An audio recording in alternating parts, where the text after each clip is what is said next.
नमस्कार, स्वागत है आप सभी का मुनाफे की मंडी में, जहां हम आपको कमोडिटी मार्केट की तमाम बड़ी खबरें बताते हैं। साथ ही आपके लिए इंट्राडे, पोजिशनल और लॉन्ग टर्म के लिए कॉल्स लेकर आते हैं।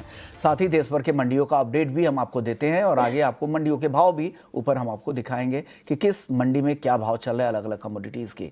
आज हमारे साथ 3 मेहमान हैं जो आज आपकी मदद करेंगे। तरुण सत्संगी हैं आर मनी से, अनिल बैनर्जी हैं कोटक सिक्योरिटीज से, और आगे हमारे साथ जेपी स्पाइसेस से जेपी लड्ढा जी भी होंगे। उनसे हम हल्दी मार्केट का आउटलुक समझेंगे। लड्ढा जी आप रुके, उससे पहले मैं एक अपडेट ले लेता हूं सोने, चांदी और क्रूड मेटल्स का। शुरुआत बुलेटिन की हम करेंगे चांदी के साथ, क्योंकि चांदी में आज जबरदस्त तेजी दिख रही है। 1600 रुपए से ज्यादा की मजबूती, 2 दिनों की जो एक नरमी थी, मुनाफा वसूली थी, वो अब गायब होती दिख रही है। अनिंद सर, क्या लग रहा है आपको? एक जबरदस्त तेजी है चांदी में, क्या फिर से 1,30,000 के ऊपर जाने की उम्मीदें अब बनने लगी हैं क्या?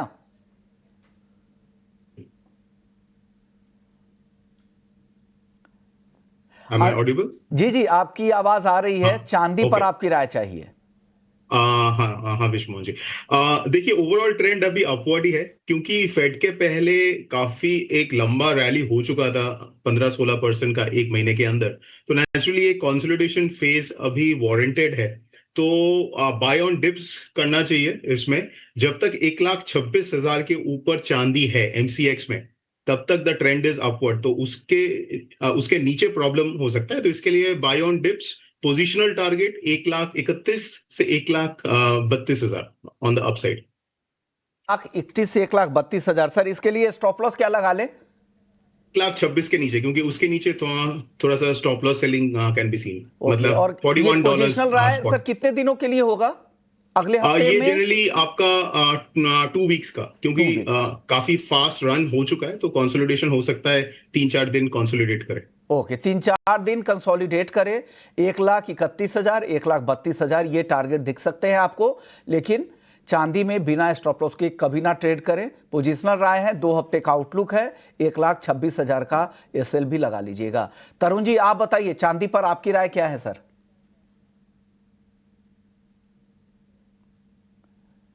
तरुण जी अनम्यूट कीजिएगा, फिर बताइए चांदी पर अपनी राय, हमारे दर्शकों को गाइड कीजिए। Hi, good morning Vishnu Mohan good ji. Morning sir. देखिए, अल्टीमेटली हमने देखा कि लास्ट जो यूएस का जॉब मार्केट का डेटा है, उसके बाद में वन साइडेड हमने sparking rally gold and silver के प्राइसेस में आते हुए देखी। एंड इवेंट देखिए, ऑलरेडी उसके एक्सपेक्टेशन में मूव आ चुका था। 11 से 12% इंटरनेशनल मार्केट में, डोमेस्टिक में 12 से 15%। मार्केट ये देखना चाह रहा था कि फ्यूचर टोन क्या रहता है। वो एक्चुअली कॉशनरी अप्रोच उन्होंने फॉलो करने को बोला है। नो डाउट अक्टूबर दिसंबर दोनों मीटिंग के अंदर 25 बेसिस पॉइंट के कट होंगे। एंड सबसे बड़ी सरप्राइजिंग बात जो निकल के आई फ्यूचर प्रोजेक्शंस में, 2026 के अंदर खाली एक ही कट होना है। But we should not be forgetting, cut होंगे एंड कट होना पॉजिटिव रहता है बुलियन के लिए। साइमल्टेनियसली जिस तरीके से जियोपॉलिटिकल इश्यूज चल रहे हैं ग्लोबली, वो सपोर्टिव हैं। थर्ड फैक्टर क्या है कि यूएस में अभी भी इन्फ्लेशन जो है डिस्कंफर्ट जोन पे है, जो कि गोल्ड को सपोर्ट करेगी। तो यही कारण है कि उन्होंने स्टांस प्रिकॉशनरी रखा है। टिपिकली हम देखते हैं ग्रोथ और इन्फ्लेशन साथ चलती है। जब डी ग्रोथ होता है तो इन्फ्लेशन भी कूल होती है, बट इस समय का सिचुएशन है वो डिफरेंट है, इनवर्स कोरिलेशन है, जिसकी वजह से जेरोम पवेल ने कॉशनरी अप्रोच रखा है। मुझे ऐसा लगता है 2-3 दिन प्रॉफिट बुकिंग फर्दर एक्सटेंड कर सकता है, बट मेजर टोन अभी भी बुलिश है। सिल्वर जब तक कि $40 के नीचे क्लोज नहीं देगा, आई थिंक कभी भी इसमें डिप्स पे बाइंग देखी जा सकती है। And once again I think मुझे लगता है कि जो मीटिंग का हैंगओवर है वो ओवर होगा, देन ये फिर से $45 की तरफ चलना चालू कर देगा। डोमेस्टिक मार्केट में अराउंड 1,35,000 तक की तरफ चलना चालू कर देगा। तो 1,35,000 जो टारगेट दे रहे हैं, इसके लिए टाइम फ्रेम बता सकते हैं क्या तरुण जी? देखिए, मे भी हो सकता है 1 वीक वी में face consolidation in the market, but क्योंकि earlier we have seen very solid up move and जिसके अंदर वॉलेटिलिटी बहुत हाई थी, मुझे ऐसा लगता है कि वंस रैली विल रिज्यूम, मे भी हो सकता है कि हम मिड ऑफ अक्टूबर तक सिल्वर के प्राइस वहां तक जाते हुए देखें। मिड अक्टूबर तक, 15 अक्टूबर तक आपको लग रहा है कि 1,35 तक के टारगेट दिख सकते हैं। आपके ट्रेड में स्टॉप लॉस क्या लगाया ले sir Tarun ji? Closing basis पे $40 के नीचे अगर सिल्वर क्लोज देगा then only trend will reverse, otherwise market के अंदर रैली कंटिन्यू रहेगी। तो इंटरनेशनल मार्केट को फॉलो करते हुए जब भी $40 के नीचे क्लोजिंग देता है तब आई थिंक डोमेस्टिक मार्केट में एग्जिट कर जाना चाहिए। बट उस समय भी मैं ये कहूंगा कि उस समय जो प्रॉफिट बुकिंग आएगी वो भी शॉर्ट लिव्ड होगी, मेजर ट्रेंड फिर भी तेजी का रहेगा। मे भी हो सकता है कि हम 2 से 3 और डॉलर्स का करेक्शन कॉमेक्स स्पॉट में देखें, बट ओवरऑल जो बुल रन हमने देखा है that will continue and will remain very much intact. चलिए गोल्ड की बात कर लेते हैं। गोल्ड में भी आज अच्छी तेजी है, 500 रुपए के आसपास की तेजी यहां पर भी दिख रही है। अनिल सर, गोल्ड पर क्या राय बन रही है? गोल्ड में भी तेजी एक्सटेंड होगी, इसी तरह की तेजी दिख रही है आपको? फिर से नया रिकॉर्ड बनने वाला है गोल्ड में? विश्वमान जी, गोल्ड में भी सिल्वर की तरह काफी एक रैली हो चुका था, 11-12% का रैली हो चुका था गोइंग इनटू एफओएमसी। यहाँ पे भी एक कंसोलिडेशन का फेस होना चाहिए, क्योंकि जब भी मार्केट एक इमोशनल फेज के थ्रू जाता है जो था लास्ट 72 आवर्स, उसके बाद एक कंसोलिडेशन होता है। तो जब तक 3600 के ऊपर स्पॉट गोल्ड है डॉलर टर्म्स में, ट्रेंड इज क्लियरली अपवर्ड। और अगर मैं एमसीएक्स के हिसाब से बात करूं तो 1,07,500 के ऊपर लगभग मतलब जो लेवल बनता है, तो इसलिए इसमें बाय ऑन डिप्स करना चाहिए। 1,08,800 के आसपास will be a good entry level. At least 1,09,000 के नीचे एंट्री करना चाहिए ऑन द लॉन्ग साइड, और अपसाइड में धीरे धीरे ये 1,11,000 की तरफ जाना चाहिए in the coming weeks. Weeks में आपको 1,11,000 के लेवल आपको दिखेंगे। 1,08,800, 1,09,000 के नीचे जब भी भाव मिले तभी खरीदे। इस ट्रेड में स्टॉप लॉस आपने क्या बताया है बैनर्जी सर? 500 के नीचे। ओके, 1,08,500 के नीचे आप बता दीजिए तरुण जी, और एसएल भी बताइएगा, टाइम फ्रेम भी बताइएगा अपने टारगेट के लिए सर। सी मेरे को अभी भी गोल्ड में तेजी नजर आती है। देखिए जो हुआ है वो प्रॉफिट बुकिंग पोस्ट इवेंट हुआ है, अभी भी गोल्ड ने सपोर्ट लेवल को ब्रेक नहीं किया है। आई थिंक 3600 से 3580 बाइंग जोन है। जब तक कि इनके नीचे प्राइस स्लिप नहीं करेंगे कॉमेक्स स्पॉट के अंदर, momentum will be on higher side only. It's only knee jerk reaction to the outcome of meeting, but मुझे लगता है कि अल्टीमेटली अगर इट हैज टू करेक्ट तो मेरे हिसाब से कल से लेकर आज तक काफी करेक्ट प्राइजेस कर चुके होते हैं। एंड करेक्शन के बाद हम देखें कि साइडवेज टर्न हो चुके हैं। वी नीड टू सी कि फर्दर जो लेग है वो किस तरफ आएगा, बाइंग साइड में आएगा या सेलिंग साइड में आएगा। बट मुझे ऐसा लगता है कि 2-3 दिन में मार्केट डाइजेस्ट कर लेगा। एंड स्टांस अभी भी रेट कट का है, साइमल्टेनियसली इन्फ्लेशन अभी भी एलिवेटेड है यूएस के अंदर, so that will support the gold prices safe haven buying. And अभी अपकमिंग इंडिया के अंदर हम देखेंगे फेस्टिविटीज का बाइंग होगा, देन सीजनल मैरिज का विंटर में काफी अच्छा स्ट्रॉन्ग बाइंग रहता है। Central bank again aggressively buy कर रहे हैं जिस तरीके से, दैट मोमेंटम विल कंटिन्यू। तो मुझे लगता है कि जो मेजर रन है, मेजर स्टोरी है, that is not changed and bit of the profit booking is a healthy sign for the market। 3580 के ऊपर मैं इसमें बुलिश ही रहूंगा। मुझे लगता है कि हायर रेंजेस पे अगर 3708 का जो हाई कल गोल्ड ने ओवरनाइट लगाया था वो ब्रेक होता है तो फर्दर हाईज देखने को मिलेंगे। अगर लेवल्स को आप कन्वर्ट कर दे घरेलू बाजार में तो ज़्यादा आसान होंगे, क्योंकि हमारे जो मासेस हैं ना, व्यूअर्स हैं, वो घरेलू बाजार में ही ट्रेड कर रहे हैं।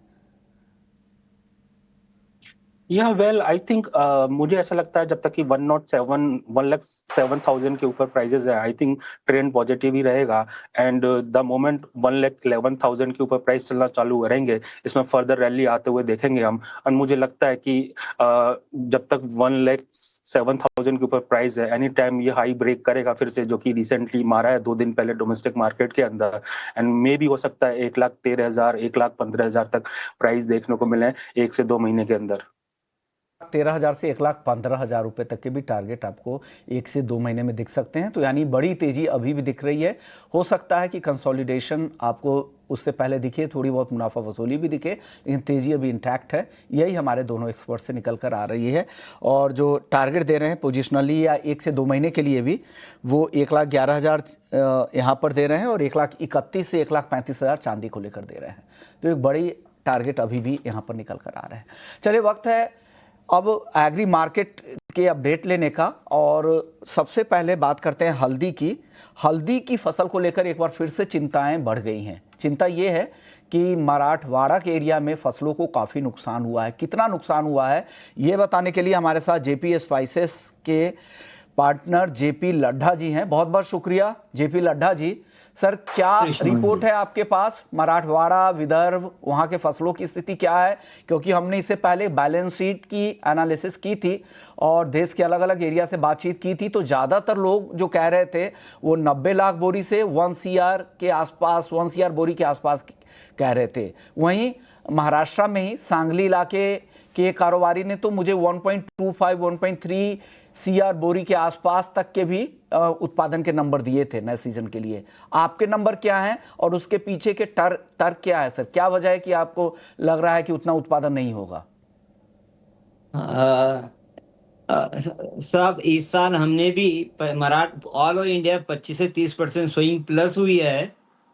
2025 का क्रॉप करीब करीब 70 से 75 लाख बोरी के हिसाब से 90 लाख से 1 करोड़ बोरी आने की संभावना थी, लेकिन फिलहाल में जो मराठवाड़ा में हेवी रेनफॉल हुआ उससे 25 से 30% क्रॉप लॉस हुआ है। तो 25 से 30% तो उत्पादन तो एक एरिया में होने से देश भर के उत्पादन पर कितना असर होगा, ये आप बता सकते हैं कि ऑल इंडिया बेसिस पे आपकी रिपोर्ट क्या है? आपका उत्पादन अनुमान क्या है? पहले हमारा उत्पादन हुआ 90 लाख से 1 करोड़ बोरी था, लेकिन अभी 70 लाख से 75 लाख बोरी का अनुमान है 2026 का उत्पादन का। बहुत ज्यादा बारिश है। मराठवाड़ा में इतना नुकसान हुआ होगा कि आपके उत्पादन अनुमान में 25 लाख बोरी की कमी हो जाएगी? बिल्कुल, इतना मराठवाड़ा 35% से 40% कंप्लीट लॉस है। अभी भी 15 दिन से नॉन स्टॉप खेतों में पानी का भरा हुआ है और पौधों को ऑक्सीजन नहीं मिलने से उनका डेवलपमेंट नहीं हो रहा और जमीन के अंदर क्रॉप्स सड़ने की प्रक्रिया चालू हो गई है। आपने ग्राउंड पर विजिट की है या आपके पास कोई आके कहीं सुनी बातें आप बता? नहीं, कल मैं खुद ग्राउंड विजिट की है और जाके देखा है। फसलों में, खेतों में जाने की स्थिति नहीं है, फिर भी कुछ पेड़ निकाल के देखे है, अंदर से उसको रिजम्स लगना चालू हो गया है। ओके, 30 से 40% फसल के नुकसान आप ऐसे एरिया से बताते हैं जहां पर देश में सबसे ज्यादा हल्दी का उत्पादन होता है, और ऐसे में आपको लग रहा है कि ये जल्दबाजी नहीं है इस अनुमान को इतना नीचे लेकर आना? ये तो अभी का अनुमान है। अगर कंटिन्यू और बारिश होती है तो और भी लॉस बढ़ सकता है, लेकिन भगवान से यही प्रार्थना कि अब और बारिश न गिरे। ओके सर, मराठवाड़ा और विदर्भ इन दोनों को मिलाकर आपका उत्पादन अनुमान क्या है? मराठवाड़ा दोनों मिला के जो इस साल 35 लाख बोरी के आसपास हो, आने वाले साल 30 लाख बोरी के अंदर ही आएगा। तो बहुत कम नंबर आप दे रहे हैं, लेकिन देखते हैं। हालांकि अभी अनुमान अभी आगे और भी जारी होंगे, कई सारे सर्वे होंगे उसके बाद। हालांकि हल्दी की फसल भी लंबी चलती है, उसके अराइवल के जो टाइम होते हैं वो फरवरी मार्च से शुरू होती है। देखते हैं उस समय तक क्या कुछ चेंज होता है। लेकिन ये नोट कीजिएगा, नेशनल टीवी पे आप कह रहे हैं अगर इस तरह के नंबर अगर चेंज हो गए तो डेफिनेटली उसके आधार पर भाव भी रिफ्लेक्ट करेगा। बहुत बहुत शुक्रिया, आपने वक्त निकाला और ग्राउंड की स्थिति आपने बताई हमें। चलिए, तो मराठवाड़ा में इनका बिजनेस है, हल्दी के कारोबारी हैं और इनका कहना है कि इन्होंने ग्राउंड पर जाके फसल देखी है जहां पर काफ़ी नुकसान इनको लग रहा है और इनकी एनालिसिस है। ईटी नाउ स्वदेश इसकी कोई पुष्टि नहीं कर रहा है क्योंकि हम ग्राउंड पर नहीं जा रहे हैं। जब भी हम ग्राउंड पर जाएंगे तो आपको रियल स्थिति बताएंगे।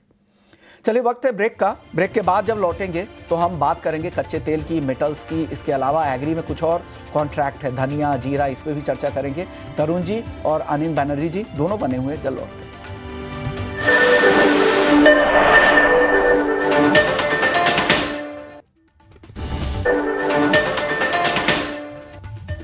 ब्रेक के बाद आपका स्वागत है और आप देख रहे हैं मुनाफे की मंडी। और अब बात कर लेते हैं कच्चे तेल की। कच्चे तेल में आज हल्की नरमी है, 5,575 के आसपास यहां पर कारोबार घरेलू बाजार में हो रहा है।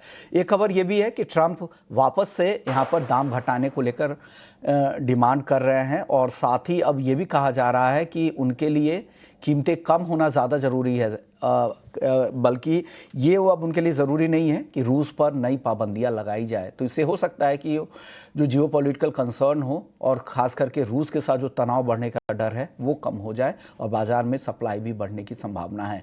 आप बताइए अनिल सर, क्या लग रहा है कच्चे तेल की चाल यहाँ से किस तरह दिख रही है? आज तो दायरे में है, आगे किस तरह की चाल दिखेगी?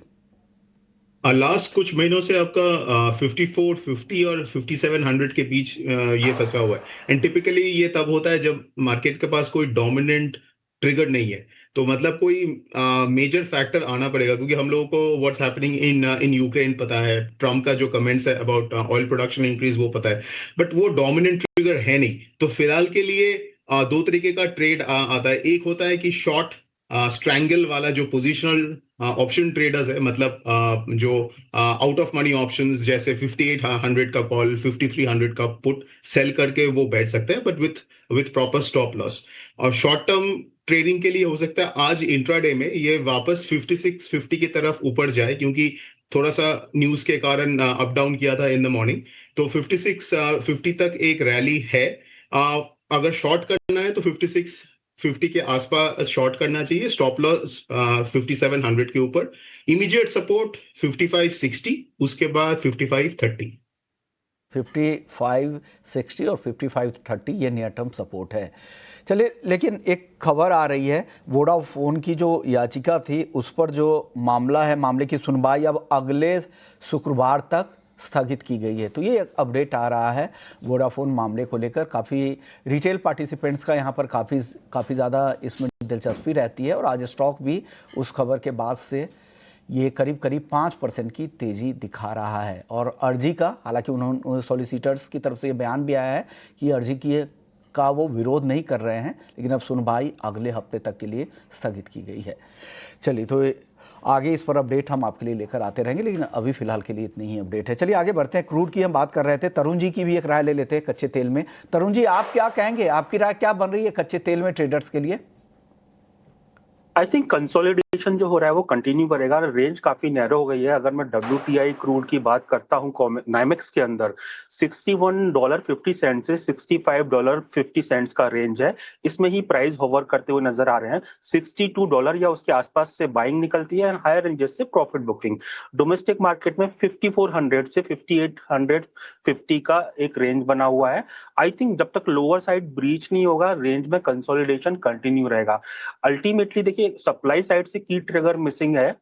सप्लाई साइड से कम होने का जो की ट्रिगर है वो मिसिंग है। साइमल्टेनियसली मैं ये कहना चाहूंगा, नेक्स्ट क्वार्टर के अंदर वर्ल्ड का जो सप्लाई डिमांड का जो बैलेंस है वो actually 1.9 million barrel per day से बढ़ेगा। एंड इस विंटर में यूएस की डिमांड मॉडरेट होने की आशंका है।